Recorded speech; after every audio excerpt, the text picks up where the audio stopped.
چاہے تو ایک 100 پیر کے مزار پہ حاضری دے لیکن جب تک ابا راضی نہیں اتنی دیر تک اللہ راضی. یہ حدیث پاک ہے، حضور نے فرمایا جس کے والد راضی اس کا اللہ راضی، اور جس کا باپ ناراض اس کا اللہ. ہاں بے شک. اب یہ حدیث ہے نا، تو سارے ولی ایک طرف بیٹھ جائیں کہیں یا اللہ بخش دے مرید کو، لیکن اگر ابا کہے یا اللہ نہ معاف کرنا تو اللہ ان اولیاء کی نہیں مانتا، والد کی مانتا ہے.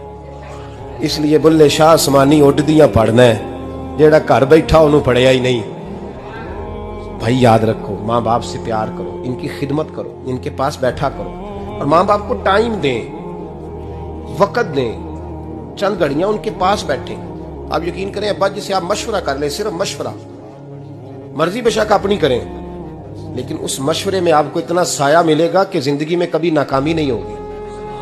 پر اسی سجن دی مننی ابے دی نہیں مننی. اور پھٹے پہ جو نلائق ہماری طرح کا بیٹھا ہے اس سے مشورہ لینا ہے، والد سے نہیں لینا.